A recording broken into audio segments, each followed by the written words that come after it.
Assalamualaikum warahmatullahi wabarakatuh. Yang kami hormati Bapak Dr. Samsul Aryadi MA selaku dosen pengampu mata kuliah Ulumul Quran. Baiklah, sebelumnya izinkan kami untuk memperkenalkan diri terlebih dahulu. Kami dari kelompok 5 dengan saya Devi Setiani beserta kedua rekan saya yaitu ada Dwi Puspita Maharani dan juga Farah Rihadatul Aish. Baiklah, langsung saja kami masuk kepada pemaparan materi. Di sini kami akan menyampaikan materi tentang mantuk dan juga mafhum. Perkenalkan, nama saya Dwi Puspita Maharani, selaku pemateri pertama. Di sini, saya akan menjelaskan definisi dari mantuk dan juga mafhum. Mantuk sendiri secara bahasa adalah isim maf'ul yang berasal dari kata natako nutukon, yang artinya sesuatu yang dituturkan atau pembicaraan. Dalam ulumul Quran, mantuk adalah sesuatu yang ditunjukkan oleh lafaz pada saat diucapkannya. Jadi, makna yang terdapat pada lafaz mantuk ini sudah jelas tertulis dalam lafaz tersebut. Sedangkan pengertian mantuk secara istilah ada beberapa ulama yang mendefinisikan mantuk. Yang pertama ada Imam Al-Amidi. Beliau mendefinisikan mantuk sebagai makna yang dipahami melalui petunjuk lafaz secara qat'i terhadap pembicaraan. Sedangkan Imam Ali Asy-Syaukani mendefinisikan mantuk sebagai makna yang ditunjukkan oleh lafaz pada saat lafaz tersebut dituturkan. Pendapat Imam Ali Asy-Syaukani ini sama dengan pendapat Imam Ali Asbihani dan beberapa ulama lainnya. Dari beberapa definisi tersebut dapat disimpulkan bahwa mantuk adalah makna yang secara eksplisit atau tersurat terdapat dalam lafaznya, atau makna yang diambil dari suatu lafaz bagaimana ia dituturkan. Selanjutnya saya akan menjelaskan definisi dari mafhum. Kata mafhum adalah isim maf'ul yang berasal dari kata kerja fahima. Kata kerja fahima ini bermakna yang dimengerti, yang dimaksud, yang dipahami, dan makna yang tersirat. Dalam ulumul Quran, mafhum berarti sesuatu yang dipahami dari suatu lafaz. Sedangkan pengertian mafhum secara istilah, ada beberapa ulama yang mendefinisikan mafhum. Yang pertama ada Imam Al-Juwaini. Beliau mendefinisikan mafhum sebagai makna yang dipahami dari suatu lafaz, bukan menurut yang dibicarakan. Kemudian Imam Al-Zarkashi mendefinisikan mafhum adalah menjelaskan hukum masalah yang tidak disebutkan oleh lafaz pada saat lafaz tersebut diucapkan. Maksudnya, hukum masalah yang terdapat dalam lafaz mafhum itu tidak dijelaskan secara eksplisit atau tersurat secara jelas pada lafaznya, tetapi dijelaskan secara implisit atau tersirat, sehingga bisa diketahui oleh pengamatan dan pemikiran yang dalam. Dengan demikian, mafhum adalah makna yang secara implisit atau tersirat terdapat dalam suatu lafaz, yang dapat dipahami melalui redaksi ayat, walaupun pada ayat tersebut tidak dijelaskan secara jelas. Baiklah, di sini saya akan melanjutkan pembahasan yang telah disampaikan rekan saya sebelumnya tentang apa itu pengertian dari mantuk dan juga mafhum. Nah, di sini saya akan melanjutkan tentang macam-macam mantuk dan juga contohnya. Nah, jadi kalau secara garis besar, mantuk itu dia terbagi kepada dua macam, yaitu ada mantuk sorih dan ada mantuk ghairu sorih. Namun kemudian para ulama itu membagi lagi. Nah, para ulama membagi mantuk sorih dengan tiga macam yang terdiri dari nas, zahir, dan mu'awwal, serta mantuk ghairu sorih juga dibagi kepada tiga macam, yaitu ada dilalah al-iqtidai, dilalah al-isyarah, dan juga dilalah al-ima'i. Yang pertama itu ada mantuk sorry. Nah, menurut Wahda Zuhaili, mantuk sorry ini adalah di mana makna suatu lafaz itu terkandung langsung pada apa yang dituliskan lafaz. Jadi apa yang diucapkan dari lafaz yang dibaca ataupun didengar itu maknanya sesuai dengan lafaz tersebut. Jadi jika lafaz tersebut diucapkan, nah itu kita langsung paham. Jadi kita tidak memerlukan lagi penafsiran atau pentakwilan ayat tersebut. Jadi ketika ayat tersebut diucapkan, maka kita akan langsung paham maknanya. Seperti contohnya di sini yaitu terdapat pada Quran surah Al-Isra ayat 23. A'udzubillahi minasyaitonirrajim. Bismillahirrahmanirrahim.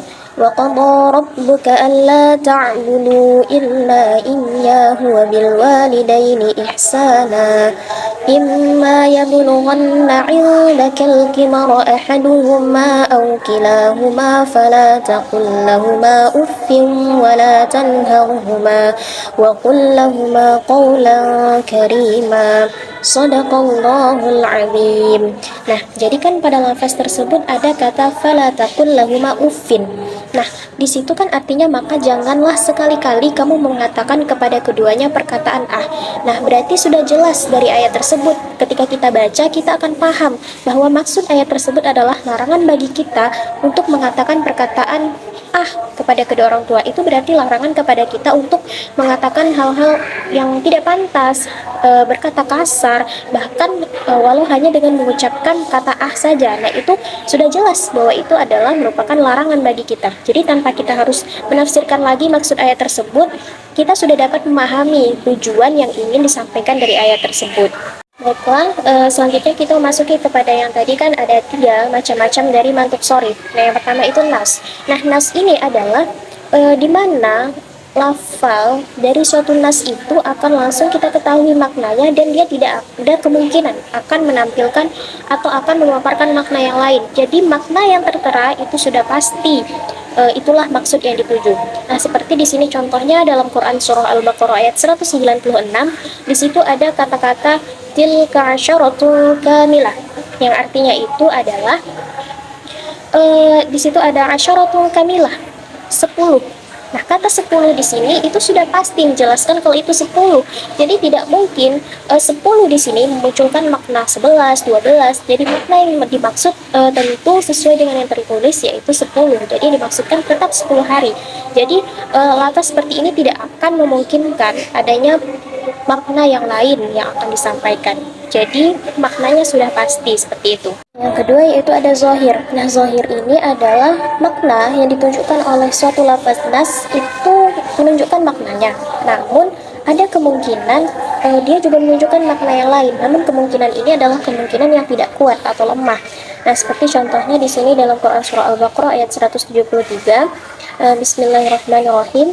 إنما حرم عليكم الميتة والدم ولحم الخنزير وما أهل به لغير الله فمن اضطر غير باغ ولا عاد فلا إثم عليه Innallaha ghafurur rahim. Nah, pada lafaz tersebut kan ada famanitturu ghairu bau, ada kata al-bau. Nah, kata al-bau ini dia bisa memiliki makna al-jahil, yaitu bodoh dan tidak tahu, dan juga al-zalim atau melampaui batas.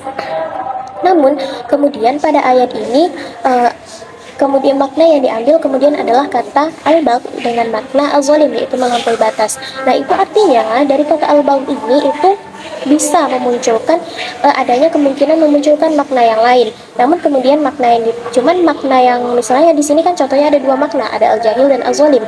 Namun makna yang satunya lagi itu dia sebenarnya lemah dan tidak kuat, sehingga di sini berarti makna yang kuatnya adalah al-zalim dan makna yang lemahnya itu adalah al-jahil, sehingga dipakai kemudian adalah al-zalimnya. Serta macam mantuk sorry yang ketiga itu ada mu'awal. Nah, mu'awal ini adalah suatu lafaz di mana dia memungkinkan adanya makna yang lain. Seperti contohnya terdapat dalam Quran surah Al-Isra ayat 24 yang berbunyi Bismillahirrahmanirrahim. Wahfidh lahuma janahal dhulli minar rahmah wa qul rabbirhamhuma kama rabbayani shaghira. Nah, pada lafaz ini kan ada terdapat kalimat janahal dhulli yang memiliki arti merendahkan sayap. Namun pada pemaknaannya kemudian yang dimaksudkan adalah merendahkan diri. Karena ayat tersebut kan ditujukan untuk perintah kepada kita untuk merendahkan diri kita kepada kedua orang tua kita. Nah, jadi di situ memunculkan makna yang lain, di mana makna yang lainnya ini adalah kan katanya disebutkan rendahkanlah sayap, namun kemudian dikiaskan kata tersebut menjadi kiasan yang artinya kemudian yang diambil adalah merendahkan diri, karena yang lebih cocok untuk dipakai dengan sesuai dengan maksud dan tujuan ayat tersebut adalah merendahkan diri. Jika merendahkan sayap yang pakai untuk pemaknaannya, maka sepertinya itu tidak cocok, karena kan ini konteksnya untuk manusia, sementara manusia kan tidak bersayap. Nah, konteksnya kan adalah manusia disuruh merendahkan diri kepada orang tua mereka, sehingga kemudian pemaknaan yang dipakai adalah merendahkan diri, sedangkan makna aslinya itu adalah merendahkan sayap. Baiklah, selanjutnya kita masuk kepada macam mantuk yang kedua, yaitu adalah mantuk ghairu sharih. Nah, mantuk kalau tadi kan mantuk sharih. Nah, mantuk sharih tadi kan adalah makna yang ditujukan suatu lafaz itu jelas terdapat di dalam lafaz tersebut. Sementara kalau mantuk ghairu sharih ini adalah pelafalan nasnya itu tidak jelas, sehingga makna yang dimaksud tidak jelas.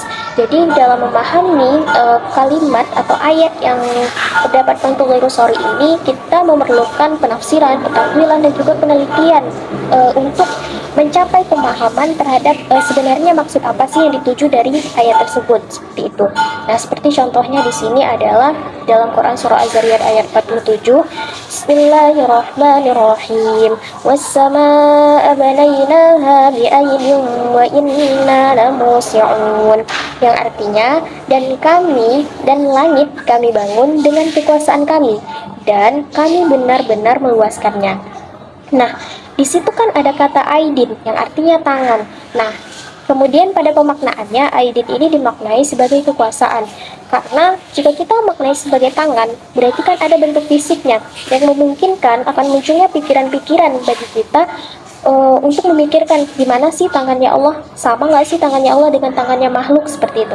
Nah, jadi kemudian jadi jika kita menggunakan tangan itu seperti tidak tepat untuk pemaknaannya, hingga kemudian diambillah pemaknaan dari kata aidin tersebut dimaknai dengan kekuasaan. Kalau kekuasaan kan adalah sesuatu yang tidak terlihat, sesuatu yang abstrak, tidak berbentuk fisik, sementara kalau tangan kan dia berbentuk fisik, hingga kemudian akhirnya dimaknailah kata aidin tersebut dengan kekuasaannya Allah, seperti itu.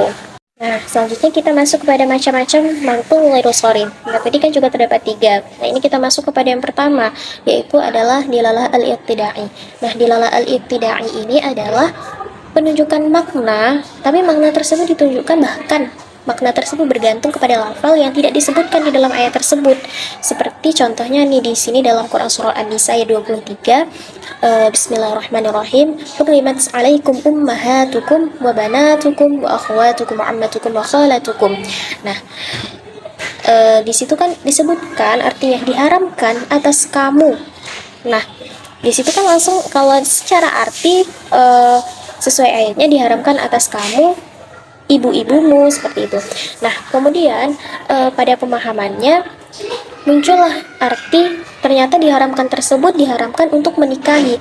Nah, itu artinya kan pemaknaan dari kata menikah atau maksud dari pengharaman ini itu bisa kita pahami dari kata yang tidak terdapat pada ayat tersebut, sehingga kemudian dipahamilah bahwa ternyata yang diharamkan tersebut adalah menikahi ibu-ibu, anak-anak perempuan, saudara-saudara perempuan, seperti itu.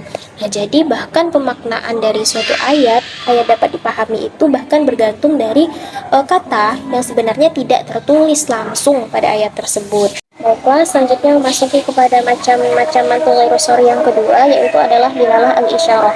Nah, sesuai namanya saja kan di sini yaitu al-isyarah, yaitu berarti dilalah ini menunjukkan adanya petunjuk isyarah. Untuk contohnya itu terdapat di dalam Quran surah Al-Baqarah ayat 187, Bismillahirrahmanirrahim. Uhilla lakum lailatas siyami rafathu ila nisaikum hunna libasun lakum wa antum libasun lahunna. Alimallahu annakum kuntum takhtanuna anfusakum fataba alaikum wa'afa ankum fal'ana bashiruhunna wabtaghu ma kataballahu lakum wa kulu washrabu hatta yatabayyana lakum al-khaytul abyadu min al-khaytil aswadi min al-fajr thumma atimmu siyama ila al-layl wa la tubashiruhunna wa antum aakifuna fil masajid tilka hududullahi fala taqrabuha kadzalika yubayyinu Allahu ayatihi lin-nasi la'allahum yattaqun. Nah, di situ kan ada uhilla lakum lailatas siyami rafathu ila nisaikum.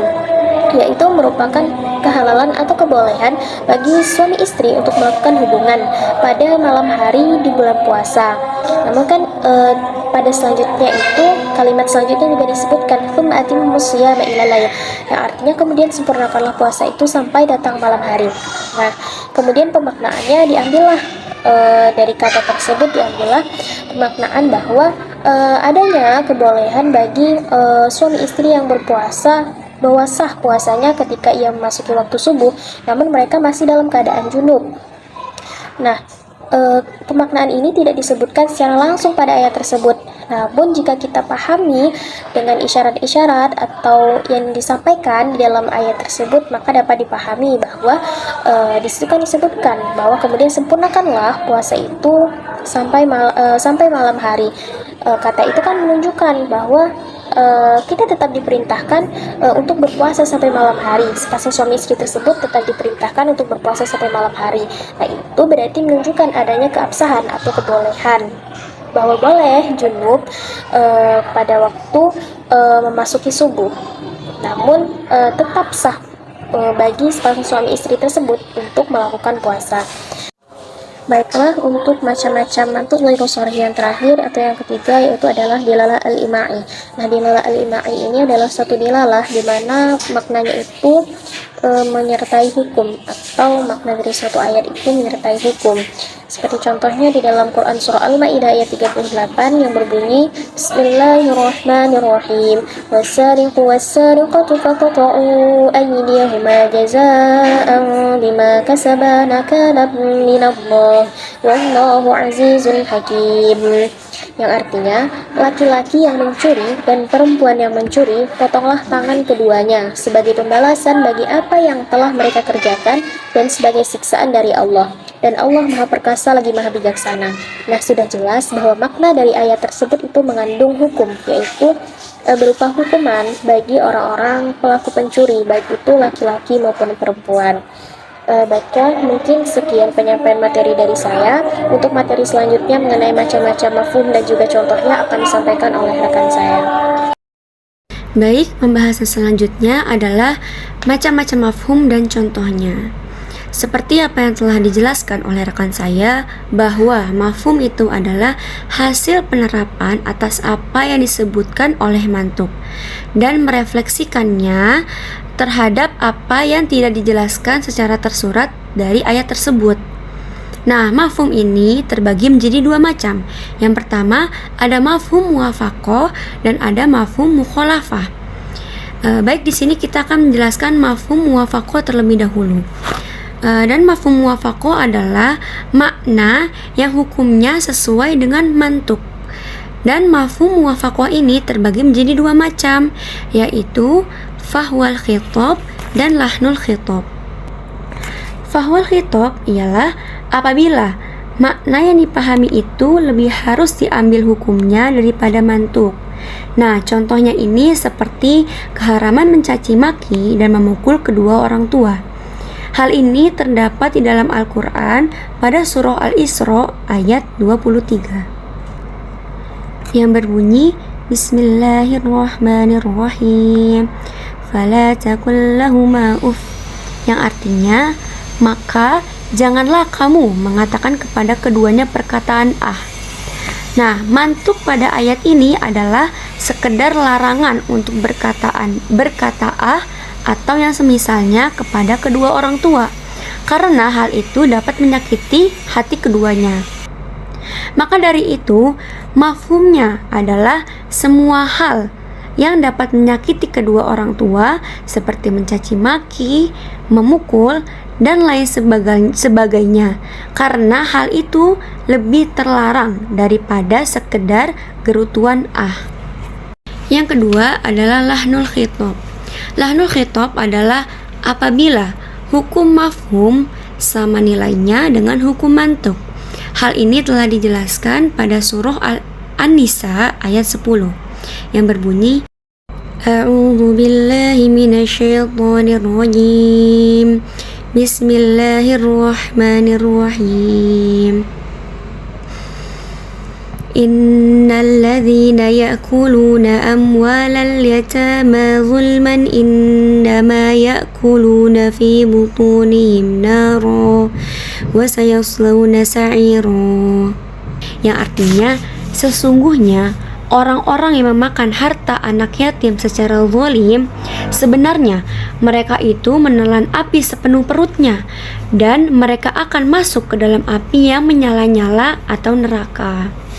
Nah, dari ayat ini dapat dipahami mafhumnya bahwa membakar harta anak yatim, menyanyiakan atau menghilangkannya dengan cara apapun, hukumnya sama haramnya dengan memakan harta anak yatim secara zalim. Lalu, dalalah demikian disebut lahnul khitab karena ia sama nilainya dengan memakannya sampai habis. Kedua mafhum ini, fahwal khitab dan lahnul khitab, termasuk ke dalam mafhum muwafaqah. Mengapa? Karena makna yang disebutkan itu hukumnya sesuai dengan hukum yang diucapkan, walaupun hukumnya itu mempunyai nilai yang tambah pada yang pertama dan sama pada yang kedua. Lalu dalalah pada mafhum muwafaqah ini termasuk dalam kategori mengingatkan kepada yang lebih tinggi kepada yang lebih rendah atau kepada yang lebih rendah dengan yang lebih tinggi. Baik, selanjutnya adalah mafhum yang kedua. Mafhum yang kedua adalah mafhum mukhalafah. Mafhum mukhalafah adalah makna yang berbeda hukumnya dengan mantuk. Mafhum mukhalafah ini ada 4 macam. Yang pertama ada mafhum sifat, mafhum syarat, mafhum ghoyah, dan mafhum hasar. Mafhum sifat adalah suatu hukum dalam mantuk yang diberi qayd dengan sifat. Apabila sifat tersebut hilang atau tidak ada, maka berlaku hukum sebaliknya dari mantuk. Nah, contohnya ini ada di dalam Al-Quran pada surah Al-Hujurat ayat 6. A'udzu billahi minasyaitonir rajim. Bismillahirrahmanirrahim. Ya ayyuhalladzina amanu in ja'akum fasiqun binaba'in fatabayyanu an tusibu qauman bijahalatin fatusbihu ala ma fa'altum nadimin. Yang artinya, wahai orang-orang yang beriman, jika seseorang yang fasik atau seorang yang fasik datang kepadamu membawa suatu berita, maka telitilah kebenarannya agar kamu tidak mencelakakan suatu kaum karena kebodohan atau kecerobohannya yang akhirnya kamu menyesali perbuatanmu itu. Mafhum mukhalafah pada ayat ini adalah jika yang membawa berita itu bukan seseorang yang fasik, maka tidak diwajibkan untuk menelitinya. Nah, ayat ini pun dipahami bahwa berita dari seseorang yang adil itu dapat diterima. Pemahaman ini dinilai dari sifat. Apabila sifat fasik itu tidak ada, maka berlaku hukum sebaliknya. Sebab itu dinyatakan sebagai mafhum mukhalafah. Mafhum mukhalafah yang kedua ialah mafhum syarat. Mafhum syarat adalah menetapkan kebalikan suatu hukum apabila yang disebutkan tidak terwujud. Nah, syarat ini dalam aspek kebahasaan, bukan logika. Nah, contohnya ini ada dalam Al-Quran pada surah At-Talaq ayat 6. A'udzu billahi minasyaitonir rajim. Bismillahirrahmanirrahim. Wa in kunna ulati hamlin fa'anfiqu 'alayhinna hatta yad'na hamlahun fa in arda'na lakum fa'atuhunna ujurahun. Yang artinya, dan jika mereka istri-istri yang sudah ditalak itu sedang hamil, maka berikanlah kepada mereka nafkahnya hingga mereka bersalin. Kemudian, jika mereka menyusukan anak-anakmu untukmu, maka berikanlah kepada mereka upahnya. Mafhum mukhalafah pada ayat ini adalah istri yang ditalak dan tidak hamil tidak wajib dinafkahkan, sebab sedang hamil itu adalah sebuah syaratnya untuk menafkahi istri yang sudah ditalak.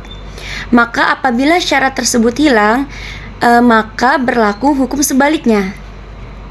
Jadi, jika si suami ini menalak istrinya tidak dalam keadaan hamil, si mantan suaminya ini tidak wajib untuk menafkahinya. Tetapi jika si istrinya ini sedang dalam keadaan hamil, si suaminya ini wajib menafkahkannya sampai istrinya melahirkan dan sampai menyusukan anak-anaknya. Baik, kita lanjutkan kepada mafhum macam-macam mafhum mukhalafah yang ketiga, yaitu mafhum goyah. Nah, mafhum goyah ini adalah menetapkan lawan hukum bagi yang tidak disebutkan dari hukum yang disebutkan dengan memakai sesuatu batasan maksimal. Lalu, apabila batasan itu telah melewati batas yang telah ditetapkan, maka berlaku hukum sebaliknya. Nah, contohnya ini ada di dalam Al-Quran pada surah Al-Baqarah ayat 230 yang berbunyi, A'udzu billahi minasyaitonir rajim. Bismillahirrahmanirrahim. Fa in طلقها فلا تحل له من بعد حتى تنكح زوجا غيره. Baiklah, sekian penyampaian materi dari kami. Mohon maaf jika masih banyak sekali kesalahan dan kekurangan dari penyampaian materi kami tadi. Dan terima kasih kami ucapkan kepada semuanya atas segala perhatiannya. Kami akhiri, wassalamualaikum warahmatullahi wabarakatuh.